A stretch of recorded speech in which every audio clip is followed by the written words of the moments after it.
So the president of Ghana went to France, and when he was asked about the security situation in the Sahel, listen to his answer. I want you to listen to his answer. Let's come back and talk about it. Has the situation worsened since the French troops have withdrawn, or has it improved?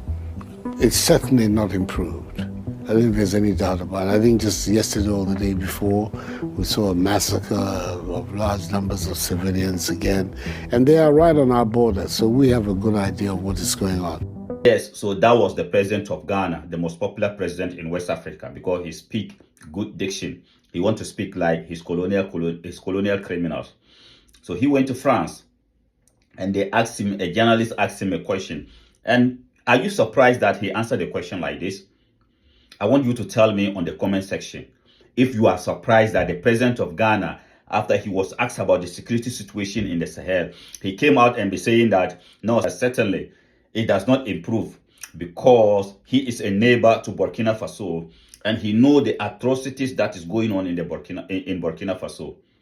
But is it that the president or our leaders are pretending that they don't know that what is happening in Africa, all this insecurity that is happening in the Sahel, the so-called terrorists going on in Somalia, in Nigeria, northern Nigeria, in Mozambique, wherever, is being caused by the colonial criminals? Is it that leaders like Akufo-Addo doesn't know? Because those leaders in the Sahel, they know who are behind this. That is why they are fighting tirelessly to make sure that they will provide their people security. Because it got nothing to do with Islamic terrorists. It got nothing. What is happening in the Sahel, what is happening in northern Nigeria, it got nothing to do with Islamic terrorists. Because how can it make sense to me that Burkina Faso, Mali, and Niger are 95% Muslims, and the so-called jihadists who are fighting to improve Islam, they are only attacking Muslim countries? Let's think. Is it that President Akufo-Addo, they don't know? If they were attacking Christian countries as terrorists, Muslim terrorists, they want to impose Islam on Christian countries, then I would accept it because they want to bring them to their religion. But they are attacking people who are already in their religion. That should tell you that it got nothing to do with what the colonial criminals, the Western criminals are telling us. It got nothing to do with that. But when people like President Akufo-Addo meet them and they ask them this kind of questions, they cannot look into their eyes, into their face, and tell them that you are behind what is happening. Because this question that this journalist was asking President Akufo-Addo, he dare not ask President Assimi Goïta that same question. He cannot. President General Chiani, he cannot ask him that question. He cannot ask our charismatic Ibrahim Traoré. He cannot ask him that kind of question because he will tell them, he will break it down and let them know that what is happening in our countries, it is at the resource of your people. It is NATO and France who are promoting the so-called terrorists in our region. It got nothing to do with Islam. But President Akufo-Addo wouldn't say that because he has met his God. Because to them, the white man is his God. That is why he's doing everything he can to to slang like the white man. The other day he was in America. What did we not see? He was selling Burkina Faso to the Americans. Watch the video. It's an old video, but I'm sure you've seen it because we have talked about it countless number of times. But look at it. Look at the kind of betrayal. He was betraying the people that he's calling his neighbors. You are calling Burkina Faso your neighbors. You know what is happening there. But look at how you were betraying them to America. Look, watch it. Russian mercenaries are on our northern border. Burkina Faso has now entered into an arrangement to go along with Mali in employing the Wagner forces there. I believe a mine in southern Burkina has been allocated to them as a form of payment for their services. Prime Minister of Burkina Faso in the last 10 days has been in Moscow.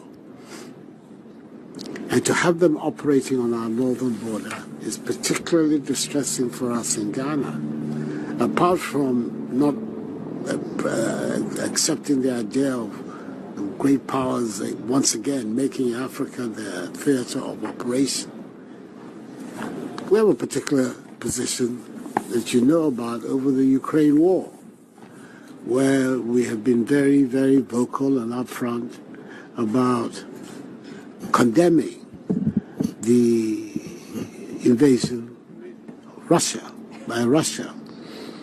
And therefore, then now to have this group at our borders is a matter of some considerable disquiet and concern for us. And we really like to have a privileged opportunity to talk about its implications and what we believe ought to be the case. This is what took place with the discussion. So that was President Akufo-Addo betraying Burkina Faso because of Russia. But Burkina Faso is your neighbor. You are claiming that there's insecurity there. What have you done as ECOWAS leader? At some point in time, you were ECOWAS chairman.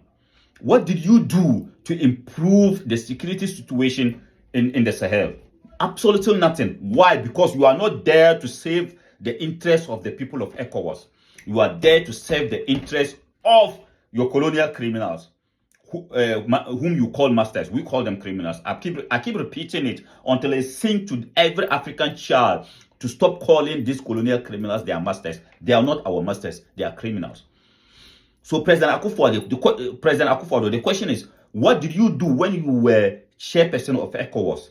Did you call meeting to say, I want to see security improvement in the Sahel? You did not. But let me tell you, President Akufo-Addo, under your so-called democratic leadership, I don't know why you people use this so-called democracy to hate our people, our leaders in the Sahel, our patriotic leaders in the Sahel. Because you're so jealous about what is happening in the Sahel. Within 3-4 years, what our leaders in the Sahel are doing for their citizens, you have been practicing democracy in Ghana for the past 32 years. You dare not compare your countries to those in the Sahel today as we speak. Because as we speak today in Burkina Faso, under the charismatic leadership of Captain Ibrahim Traore, they are now able to regain back the Burkinabe Airlines.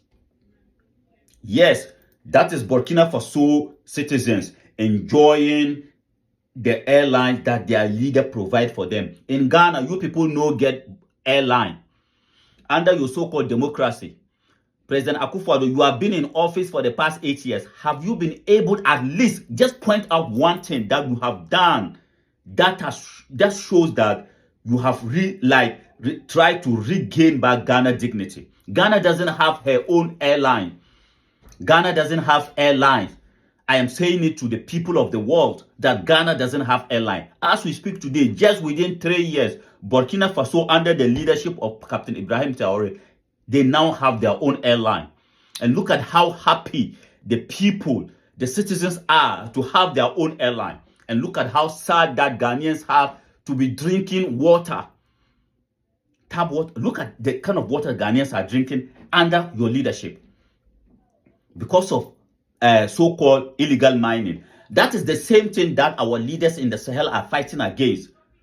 As we speak today, Burkina Faso have regained back their mining fields to produce their gold and to mine their own gold and sell it at their own price. In your country, it's everywhere illegal mining.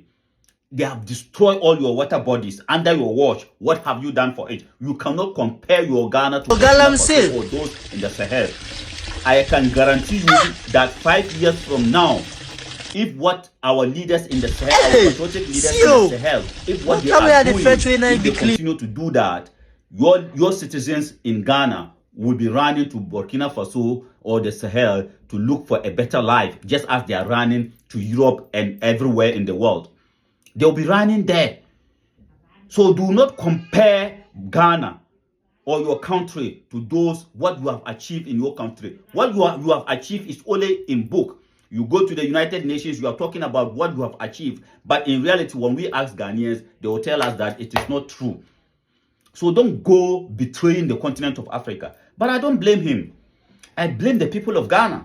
Because the very first day this man took office, the very first day he took office, the inaugural speech, he plagiarized everything.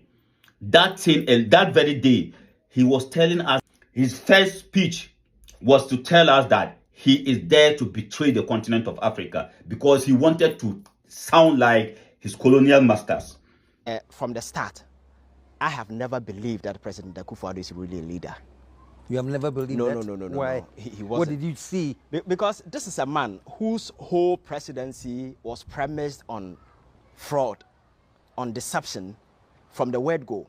He has made, in addition, the speech.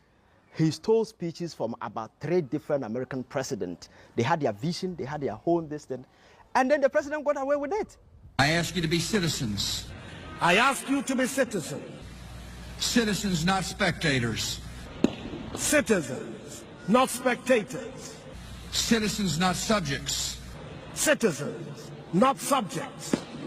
Responsible citizens, building communities of service and a nation of character. Responsible citizens, building your communities and our nation. Though our challenges are fearsome, so are our strengths. Though our challenges are fearsome, so are our strengths. Americans have ever been a restless, questing, hopeful people. Ghanaians have ever been a restless, questing, hopeful people. And we must bring to our task today the vision and will of those who came before us. And we must bring to our task today the vision and will of those who came before. That was him talking like, I don't know. That was the day that the people of Ghana should have wake up and start the impeachment process of this man. He wouldn't have been gallivanting all over the world, betraying the continent of Africa. What have you done to improve the security situation in the Sahel? Apart from going around betraying those in the Sahel. I don't know the level of jealousy. Where is that jealousy coming from? You people think that it is always going to be you and your families alone. We now have leaders in the Sahel who are saying that the resources of Africa should benefit the people of Africa. And you people are so jealous. That is why sometimes I don't blame the white man. I blame people like this. I blame people like him. Ghanaians, tell your president, Mr. Akufo-Addo, you have just 3 months left to redeem yourself as a leader. Stop going around the world and be granting interviews. Stop going around the world trying to betray the revolution that is happening in Africa. We don't know what your legacy is going to be. But for all that we can tell you is that we don't need leaders like you to lead us anymore. Enough is enough. Thank you very much for coming around. Please, if you appreciate what we are doing, don't hesitate to support our mission. It is a very difficult mission, as me and you know. But our mission is all about our unity as African people and our dignity as a race. If you appreciate what we are doing, then please support our mission. How do you support us? Is by subscribing to our YouTube channel. We want to take our YouTube channel to 10K subscribers. Help us do that. Share what we are doing. Subscribe. And also follow us on Facebook. One Africa Mission. We are a very young platform. Follow us on Facebook. On TikTok, we are there. Support our mission. We will be going to Southern Africa to continue our evangelism for a united Africa. We need your support. Support us. Let us all together fight for a dignified Africa for the children of Africa.